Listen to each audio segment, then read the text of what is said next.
तो finally RRB NTPC exam के लिए मैं लेकर आ चुका हूँ लास्ट 1 ईयर का करंट अफेयर और स्टैटिक जीके जीएस का पूरा कंप्लीट रिवीजन। 15 से 16 ऐसे टॉपिक हैं जो कि आपके हर शिफ्ट में लगातार इन्हीं टॉपिक से क्वेश्चंस पूछा जा रहा है। यानी कि स्पोर्ट की बात करें तो 2 क्वेश्चंस हर शिफ्ट में पूछा गया है, पुरस्कार और सम्मान, आरबीआई। अब एग्जाम में क्या हुआ है एनटीपीसी के एग्जाम में कि इकोनॉमी का करंट अफेयर्स पूछ लिया गया है, जैसे आरबीआई के बारे में पूछ लिया गया है, सेबी के बारे में पूछा गया है। तो इस तरीके का जो भी इकोनॉमी वाला जो करंट अफेयर्स का टॉपिक होता है वो भी मैं आपको कवर कराऊंगा, क्योंकि इससे रिलेटेड 3 से 4 क्वेश्चंस हर शिफ्ट में पूछा गया है। प्रमुख सम्मेलन, जो भी इंपॉर्टेंट सम्मेलन होता है उसका आयोजन कहाँ पर किया गया है, किस देश ने उसकी अध्यक्षता की है। प्रमुख सूचकांक, हर शिफ्ट में ये सूचकांक जो इंडेक्स वाला टॉपिक होता है करंट अफेयर्स का वो एग्जाम में पूछा जा रहा है। महत्वपूर्ण दिवस हो गया, सैन्य अभ्यास हो गया, अपॉइंटमेंट हो गया, प्रमुख नदियां हो गया, और पॉलिटी में जो संशोधन और आर्टिकल से क्वेश्चंस एग्जाम में हर शिफ्ट में पूछा गया है। भूगोल, हिस्ट्री, पॉलिटी और बायोलॉजी कि ये वो ऐसे टॉपिक हैं जो आपके हर शिफ्ट में एनटीपीसी के एग्जाम में पूछा जा रहा है। बाकी तो 24 तारीख से जो ग्रेजुएट वाला एनटीपीसी एग्जाम है उसका तो दी एंड हो जाएगा, लेकिन जो अंडर ग्रेजुएट वाला एग्जाम होएगा शायद 15 जुलाई से इसका एग्जाम स्टार्ट होने की संभावना है। एग्जाम में जो क्वेश्चंस पूछा जाएगा, क्योंकि अभी आपने जो पैटर्न देखा जो ग्रेजुएट लेवल में जो एनटीपीसी एग्जाम में जो अभी शिफ्ट में एग्जाम में क्वेश्चंस पूछा गया है वही सेम प्रोसेस अंडर ग्रेजुएट वाले में भी रहेगा।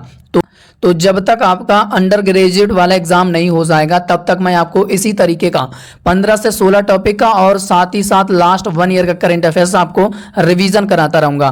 तो ये हर शिफ्ट में 15 से 16 ऐसे टॉपिक हैं जो कि एग्जाम में पूछा गया है। तो चलिए एक बार आप सभी का स्वागत है और आपके लिए मैं पूरा कंसिस्टेंसी से लगातार इसी तरीके के करंट अफेयर्स और स्टैटिक जीके जीएस का पूरा कंप्लीट रिवीजन करा रहा हूं। पहला क्वेश्चन बनेगा कि किस संविधान संशोधन के तहत ईडब्ल्यूएस को 10% आरक्षण का प्रावधान किया गया है।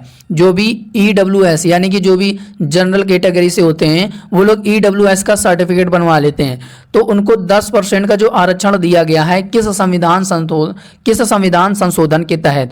तो राइट आंसर हो जाएगा इसका हमारा 103 संविधान संशोधन के तहत। तो ऑप्शन ए इसका राइट आंसर हो जाएगा।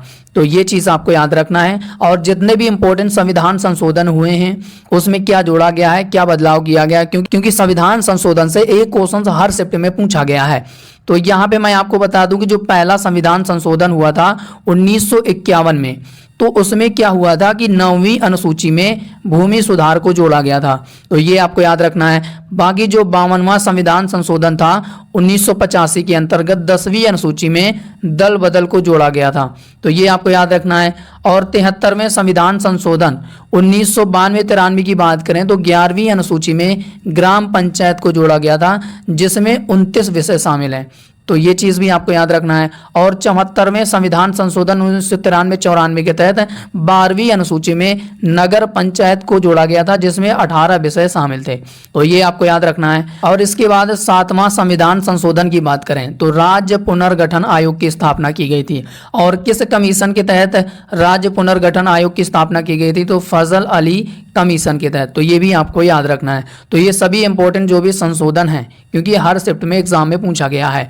चलिए इसके बाद अगला क्वेश्चन बनेगा आपके सामने कि किसने 2025 का चेन्नई ओपन टेनिस पुरुष एकल का खिताब जीता है। तो किसने जीत लिया है?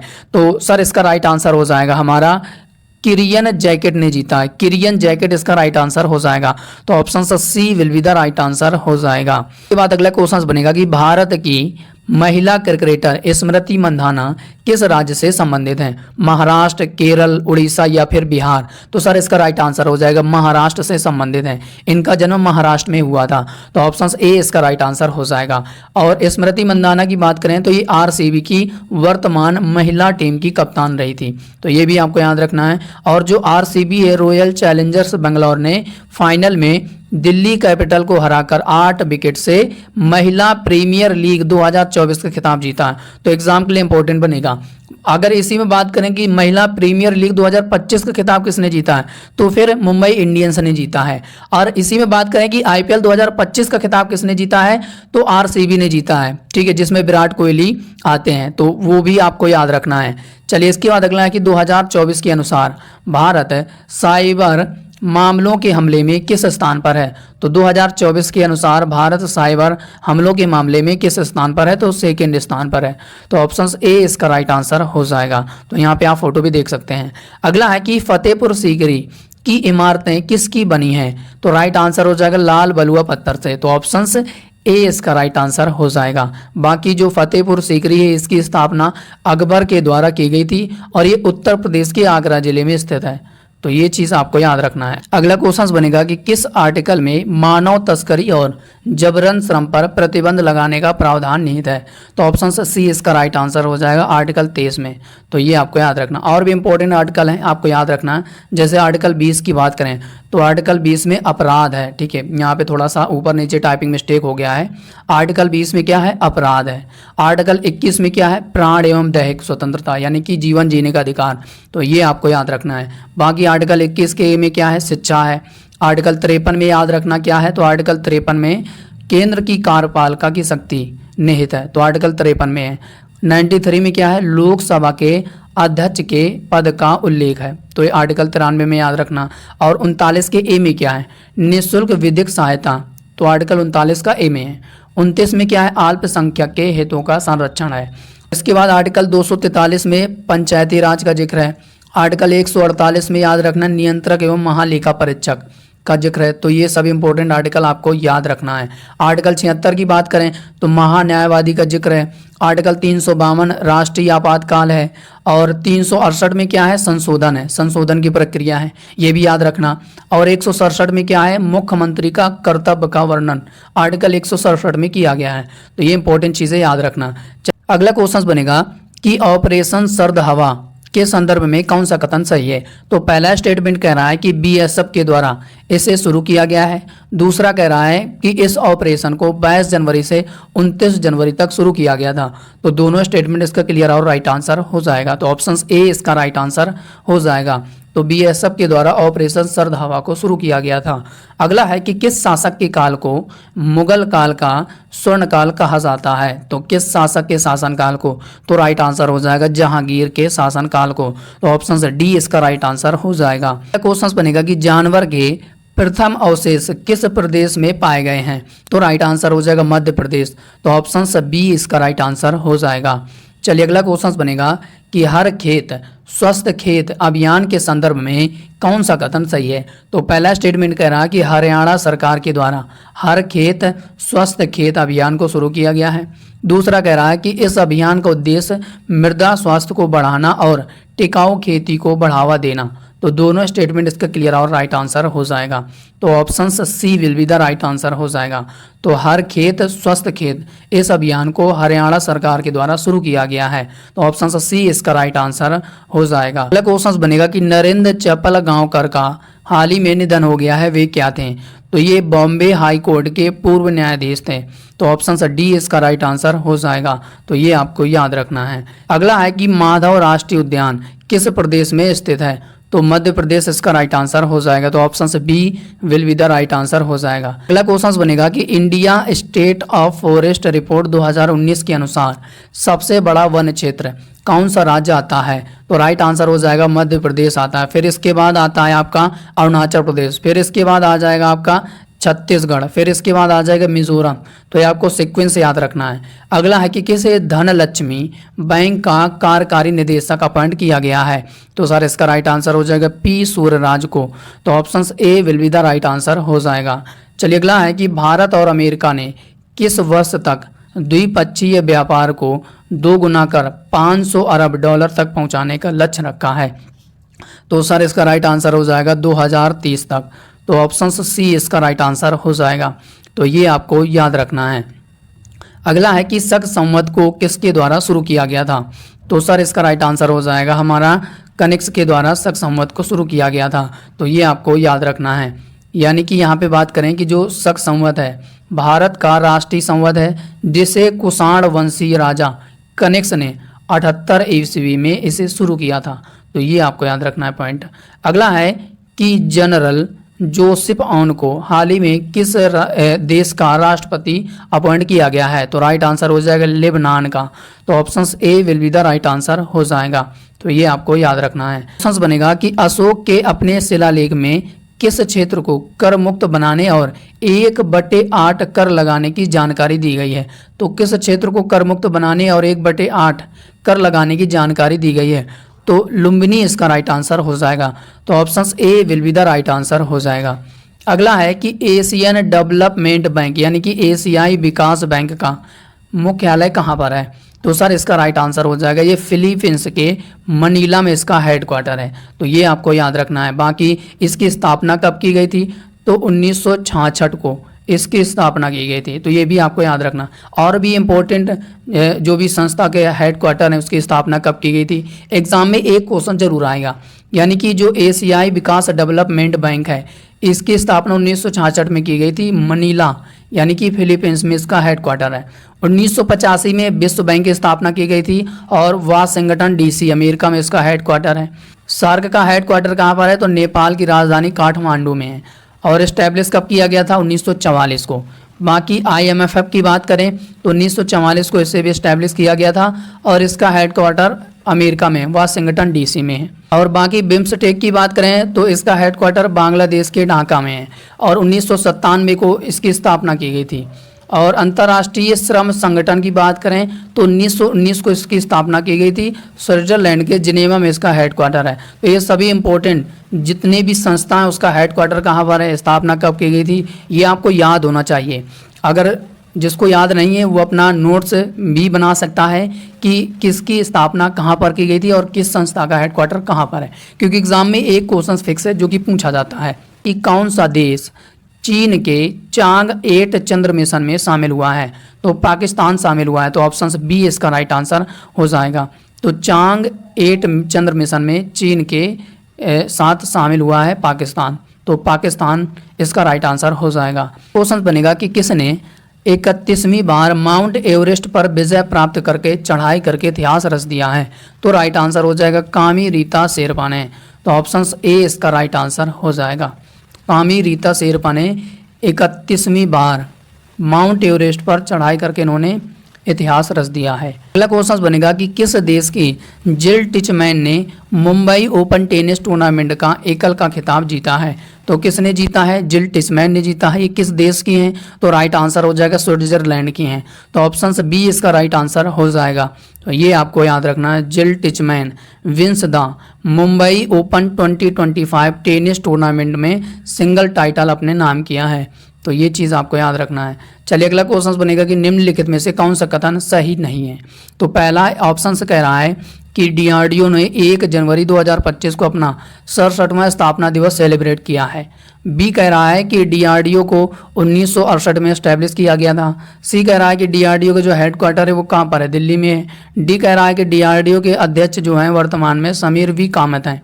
तब इसमें कौन सा जो स्टेटमेंट है, कौन सा ऑप्शन है जो कि गलत है, तो गलत हमें लग रहा है ऑप्शन बी में। ठीक है, तो DRDO को 1968 में इस्टेब्लिश नहीं किया गया था। तो ये आपको याद रखना है। तो ऑप्शन बी इसका गलत हो जाएगा। तो ये चीज़ आपको याद रखना है। अगला है कि निम्नलिखित हिमालय में पर्वतमालाओं को क्रमानुसार व्यवस्थित करना है। तो ऑप्शन ए इसका राइट आंसर हो जाएगा। सबसे पहले पीर पंजाल, फिर धौलाधार, फिर नाग टिब्बा और फिर महाभारत। तो ऑप्शन ए इसका राइट आंसर हो जाएगा। अगला है कि सेवराय की पहाड़ियाँ किस राज्य में है। तो सर इसका राइट आंसर हो जाएगा तमिलनाडु में। तो option B will be the right answer हो जाएगा। अगला है कि 24वीं समांतर रेखा किन दो देशों को अलग करती है। तो सर इसका राइट आंसर हो जाएगा भारत और पाकिस्तान। तो option B will be the right answer हो जाएगा। तो ये आपको याद रखना है। अगला है कि किसने अमेरिकी संगीतकार पुरस्कार जीतने वाली पहली भारतीय मूल की संगीतकार बनकर इन्होंने इतिहास रच दिया है। उनका नाम क्या है, राजा कुमारी। तो राजा कुमारी को अमेरिकन म्यूजिक अवार्ड दिया गया है और ये पहली भारतीय मूल संगीतकार बनी है जिनको अमेरिकी संगीतकार पुरस्कार से सम्मानित किया गया है। तो option D will be the right answer हो जाएगा। इनको अमेरिकन म्यूजिक पुरस्कार दिया गया है और पहली भारतीय महिला बन गई हैं। तो ये आपको याद रखना है। अगला है कि 1921 में मोपला विद्रोह का प्रमुख नेता कौन था। तो राइट आंसर हो जाएगा इसका हमारा अली मुसलियार। तो ऑप्शन ए इसका राइट आंसर हो जाएगा। अगला है कि ग्रेट चैनल किसके किसके मध्य है। तो राइट आंसर हो जाएगा सुमात्रा और निकोबार। तो ऑप्शन ए इसका राइट आंसर हो जाएगा। अब यहाँ पे मैं बात करूँ कि 9 डिग्री चैनल किसके किसके बीच है। तो लक्षद्वीप और मिनी का है। 10 डिग्री चैनल की बात करूं तो अंडमान और निकोबार, 8 डिग्री चैनल की बात करूं तो मिनिकॉय और मालदीव, पाक जल संधि की बात करूं तो इंडिया और श्रीलंका के साथ। तो ये सभी इंपॉर्टेंट चीज़ें याद रखना है। अगला है कि भारत है मानक यामोत्तर रेखा से गुजरने वाले कितने राज्य हैं। तो जो मानक यामोत्तर रेखा है ये कितने राज्यों से गुजरती है, तो ये गुजरती है 5 राज्यों से। अब वो 5 राज्य कौन कौन से, एक तो आपका यूपी हो जाएगा, फिर आपका एमपी हो जाएगा, फिर आंध्र प्रदेश हो जाएगा, फिर उड़ीसा हो जाएगा, ठीक है, 1 2 3 4, और फिर आपका हो जाएगा छत्तीसगढ़ हो जाएगा। यानी कि 5 राज्य हैं जो कि मानक यामोत्तर रेखा से गुजरने वाले राज्य हैं, यूपी, एमपी, आंध्र प्रदेश, उड़ीसा और छत्तीसगढ़। तो 5 राज्यों के नाम याद रखना। तो यहाँ पे आप देख सकते हैं कि यूपी, एमपी, आंध्र प्रदेश, फिर उड़ीसा, फिर आपका छत्तीसगढ़, ये मानक यामोत्तर रेखा से गुजरने वाले 5 राज्य हैं। तो ये चीज़ आपको याद रखना है। अगला है कि एशियाई शीतकालीन खेल 2025 के संदर्भ में कौन सा कथन सही है। तो पहला स्टेटमेंट कह रहा है कि इस खेल को 7 फरवरी से 14 फरवरी 2025 तक चीन में आयोजित किया जाएगा। दूसरा कह रहा है कि इस खेल का 9वां संस्करण इसका आयोजित किया गया है। तो दोनों स्टेटमेंट क्लियर और राइट आंसर हो जाएगा। चीन के हार्बिन शहर में इसका आयोजन किया जाएगा, ठीक है। तो ये चीज़ भी आपको याद रखना कि 9वां एशियाई शीतकालीन खेल 2025 में चीन के हार्बिन शहर में इसका आयोजन किया जाएगा। तो C will be the right answer हो जाएगा। अगला है कि किसकी पुस्तक हार्ट लैम्प को अंतर्राष्ट्रीय बुकर पुरस्कार 2025 से सम्मानित किया गया है। तो ये किसकी पुस्तक है, हार्ट लैम्प, जो कि इस पुस्तक को अंतर्राष्ट्रीय बुकर पुरस्कार 2025 प्रदान किया गया है। तो राइट आंसर हो जाएगा बानो मुश्ताक को इनकी पुस्तक के लिए, यानी कि हार्ट लैम्प पुस्तक के लिए इंटरनेशनल बुकर पुरस्कार 2025 प्रदान किया गया। तो option A will be the right answer हो जाएगा। तो आप यहाँ पे इनका फोटो भी देख सकते हैं। कन्नड़ लेखिका हैं ये बानो मुश्ताक, जिनको हार्ट लैम्प है इस पुस्तक के लिए अंतर्राष्ट्रीय बुकर पुरस्कार 2025 प्रदान किया गया है। तो एग्जाम के लिए इंपॉर्टेंट बनेगा। अगला है कि कार्डमम यानी कि इलायची की पहाड़ियाँ की सबसे ऊंची चोटी का नाम क्या है। तो सर इसका राइट आंसर हो जाएगा अगस्त मलाई चोटी। तो ऑप्शन ए इसका राइट आंसर हो जाएगा। बाकी और भी इंपॉर्टेंट चोटी याद रखना, जैसे कि महाबलेश्वर, काल सुबह, ये दोनों कहाँ पर है, महाराष्ट्र में है, ठीक है। तो ये आपको याद रखना है। और कुंद्रेमुख की बात करें तो ये कर्नाटका में है। टोडा बेटा की बात करें तो ये केरल और तमिलनाडु हिस्से में है, ठीक है। इस तरीके से जब ये भारत का मैप, यहाँ पे केरल, ये तमिलनाडु, तो यहाँ पे टोडा बेटा है, टोडा बेटा। तो ये इंपॉर्टेंट चीज़ें याद रखना। अगला क्वेश्चन बनेगा कि किस संविधान संशोधन के तहत वोट देने के लिए 21 वर्ष से घटाकर 18 वर्ष आयु कर दिया गया था। तो किस संविधान संशोधन के तहत वोट डालने की उम्र को 21 वर्ष से हटाकर 18 वर्ष कर दिया गया था। तो राइट आंसर हो जाएगा 61वां संविधान संशोधन 1989 के तहत 21 वर्ष से घटाकर 18 वर्ष कर दिया गया था वोट डालने की उम्र को। तो option A will be the right answer हो जाएगा। अब 104वां संविधान संशोधन की बात करें 2019 में एंग्लो इंडियन को लोकसभा और विधानसभा सीटों से हटा दिया गया था। जो एंग्लो इंडियन सीट थी तो उसको लोकसभा में कितनी थी, 2, और विधानसभा में 1, तो इनको 104 संविधान संशोधन 2019 के तहत हटा दिया गया था। अब यहाँ पे 101वां संविधान संशोधन 2016 में जीएसटी का प्रावधान किया गया था। तो ये भी इंपॉर्टेंट चीज़ें याद रखना, यहाँ पे 1989 नहीं होगा, 2016 होगा, ठीक है। तो जीएसटी का प्रावधान है, तो ये चीज़ भी आपको याद रखना है। चलिए अगला है कि लाइकेन किस प्रकार का प्रदूषण का संकेत देता है। तो राइट आंसर हो जाएगा वायु प्रदूषण। तो option A will be the right answer हो जाएगा। अगला है कि किस भारतीय बैडमिंटन खिलाड़ी को मई 2025 में मेजर ध्यानचंद खेल रत्न पुरस्कार प्रदान किया गया था। तो राइट आंसर हो जाएगा सात्विक साईराज, रंकी रेड्डी और चिराग शेट्टी को। तो option B will be the right answer हो जाएगा। तो यहाँ पे आप इनका फोटो भी देख सकते हैं कि सात्विक साईराज और रंकी रेड्डी, चिराग शेट्टी अवार्डेड मेजर ध्यानचंद खेल रत्न पुरस्कार से इनको सम्मानित किया गया था। अगला है कि एक अलग देश पाकिस्तान की मांग किसने की थी। तो सर इसका राइट आंसर हो जाएगा हमारा चौधरी रहमत अली। तो ऑप्शन ए इसका राइट आंसर हो जाएगा। यानी कि रहमत अली ने 1933 में नाउ और नेवर नामक एक पुस्तक में ये प्रकाशित की कि जिसमें उन्होंने एक अलग मुस्लिम राष्ट्र की मांग की थी और इसे पाकिस्तान नाम दिया गया था। तो आपसे ये चीज़ पूछी जा सकती है कि नाउ और नेवर नाम की पुस्तक को किसके द्वारा लिखा गया है? तो रहमत अली। तो ये एक तो ये चीज़ आपको याद रखना है। बाकी इसी पुस्तक में 1933 में पाकिस्तान की मांग की गई थी, तो ये आपको याद रखना है। और पाकिस्तान की मांग करने वाले उस व्यक्ति का नाम क्या था? चौधरी रहमत अली। और इनकी पुस्तक कौन थी? नाउ और नेवर, बात को वहाँ पे कही गई है, तो ये आपको याद रखना है। अगला क्वेश्चन बनेगा कि जब कोई सरकारी कर्मचारी, सत्ता पक्ष का मंत्री या प्राधिकारी काम अपना ठीक से नहीं करता है तो उसे न्यायालय उसके खिलाफ कौन सी रिट जारी करता है? तो सर इसका राइट आंसर हो जाएगा कौन सी रिट जारी करेगा? तो परमादेश जारी करेगा। तो ऑप्शन ए इसका राइट आंसर हो जाएगा।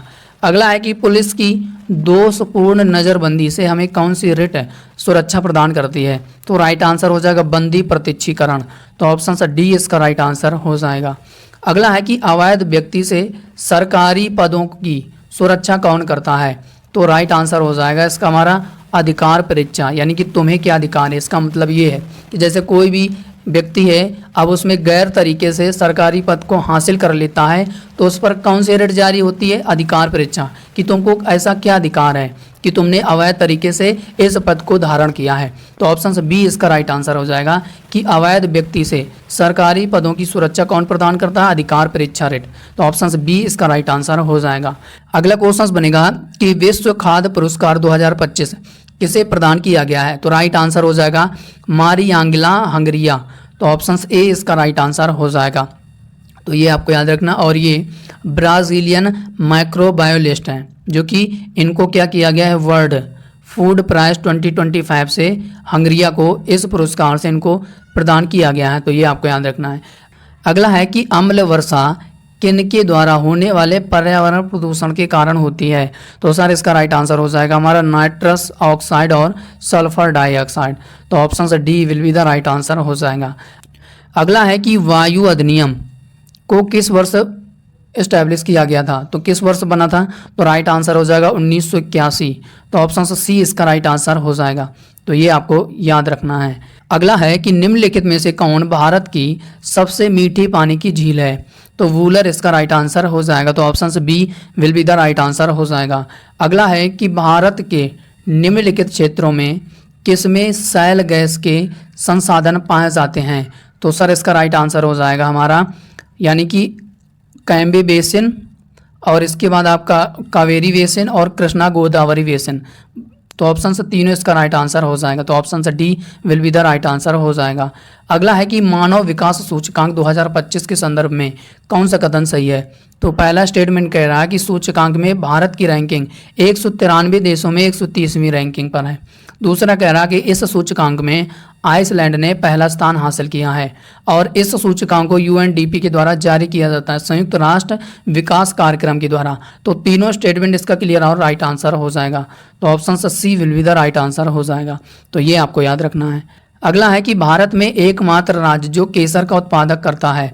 तो सर इसका राइट आंसर हो जाएगा हमारा जम्मू कश्मीर। तो C option will be the right answer हो जाएगा। चलिए अगला है कि कौन सा राज्य प्रमुख काजू का उत्पादक राज्य है? तो सर इसका राइट आंसर हो जाएगा महाराष्ट्र। तो option C will be the right answer हो जाएगा।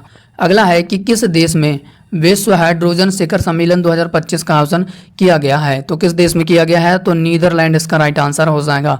तो option A will be the right answer हो जाएगा। तो यहाँ पे आप फोटो भी देख सकते हैं। अगला है कि कौन सा राज्य सर्वाधिक रेशम पैदा करने वाला राज्य है?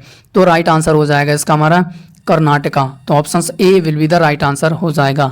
चलिए इसके बाद अगला है कि कांग्रेस ने कब पहली बार भारत की स्वतंत्रता का प्रस्ताव पारित किया था? तो राइट आंसर हो जाएगा 1920। तो option A will be the right answer हो जाएगा। अगला है कि दलित वर्गों का संघ स्थापित किया गया था किसके द्वारा? तो राइट आंसर हो जाएगा बाबू जगजीवन राम के द्वारा। तो ऑप्शन ए इसका राइट आंसर हो जाएगा। अगला है कि 78वां वर्ल्ड हेल्थ असेंबली के संदर्भ में कौन सा कथन सही है? तो 78वीं विश्व स्वास्थ्य सभा स्विट्जरलैंड के जिनेवा में इसका आयोजन किया गया है और इसकी थीम है वन वर्ल्ड फॉर हेल्थ। तो दोनों स्टेटमेंट इसका क्लियर और राइट आंसर हो जाएगा। तो option C will be the right answer हो जाएगा। अगला है कि निम्नलिखित में से किसने ब्रिटिश युग की केंद्रीय लेजिस्लेटिव असेंबली तथा स्वतंत्र भारत की संसद में अध्यक्ष का पद संभाला था? तो राइट आंसर हो जाएगा इसका हमारा जीवी मावलंकर साहब ने। तो ऑप्शन बी इसका राइट आंसर हो जाएगा। अगला क्वेश्चन बनेगा कि चक्रवात यानी कि साइक्लोन 2025 के संदर्भ में कौन सा कथन सही है। तो पहला स्टेटमेंट कह रहा है कि भारत और मिस्र सेना के बीच आयोजित होने वाला एक संयुक्त सैन्य अभ्यास है। दूसरा कह रहा है कि इस अभ्यास का संस्करण तीसरा आयोजित किया गया। तो तीसरा संस्करण साइक्लोन चक्रवात का शुरू किया गया है और ये भारत और मिस्र सेना के साथ इसका आयोजन किया जाता है। तो option B will be the right answer हो जाएगा। तो ये आपको याद रखना है कि जो साइक्लोन अभ्यास है ये भारत और इजिप्ट के साथ होता है और इसका आयोजन 2025 में कहाँ पर किया गया है, राजस्थान में किया गया है। तो ये भी आपको याद रखना है। अगला है कि मानव द्वारा सर्वप्रथम प्रयुक्त अनाज क्या था। तो जौ इसका राइट आंसर हो जाएगा। तो ऑप्शन सी इसका राइट आंसर हो जाएगा। अगला है कि राष्ट्रपति द्रौपदी मुर्मू को किस शहर में सिटी की ऑफ ऑनर प्रदान की गई है। तो राइट आंसर हो जाएगा इसका हमारा लिस्बन। तो लिस्बन शहर में सिटी की ऑफ ऑनर से द्रौपदी मुर्मू को इस सम्मान से सम्मानित किया गया है। तो ये आपको यहाँ पे आप फोटो भी देख सकते हैं कि द्रौपदी मुर्मू को पुर्तगाल में प्राप्त हुआ सम्मान की कुंज। तो इस सम्मान से इनको सम्मानित किया गया है। अगला है कि किस राज्य ने गंगा डॉल्फिन को राज्य का जलीय जीव घोषित कर दिया गया है। तो राइट आंसर हो जाएगा उत्तर प्रदेश सरकार ने राज्य का जलीय जीव गंगा डॉल्फिन को घोषित कर दिया है। तो ऑप्शन डी इसका राइट आंसर हो जाएगा। अगला है कि वन डिस्ट्रिक्ट वन प्रोडक्ट योजना के तहत मुरादाबाद किस उत्पाद के लिए प्रसिद्ध है। तो राइट आंसर हो जाएगा धातु शिल्प के लिए। तो option A will be the right answer हो जाएगा। अगला है कि पौधे की उस बीमारी का नाम बताइए जिसमें पत्तियां, शाखाएं, फल सभी प्रभावित हो जाते हैं। तो राइट आंसर हो जाएगा इसका हमारा साइट्रस। तो ऑप्शन डी इसका राइट आंसर हो जाएगा। तो यहाँ पे आप देख सकते हैं ये फोटो कि ये साइट्रा जो भी इस तरीके की जो बीमारी हो जाती है फलों में, पत्तियों में, इस तरीके का। तो ये आपको याद रखना है। अगला है कि निम्नलिखित में से किसने महमूद गजनी के हमले के बाद सोमनाथ मंदिर का पुनर्निर्माण कराया था। तो राइट आंसर हो जाएगा भीमदेव ने। तो option B will be the right answer हो जाएगा। अगला है कि भारतीय संविधान में गणतंत्रात्मक शासन व्यवस्था किस देश के संविधान से लिया गया है। तो राइट आंसर हो जाएगा फ्रांस। तो option B will be the right answer हो जाएगा। अगला है कि सिंधु घाटी सभ्यता जानी जाती है। तो पहला स्टेटमेंट कह रहा है कि अपने नगर नियोजन के लिए। दूसरा कह रहा है कि मोहनजोदड़ो और हड़प्पा के लिए।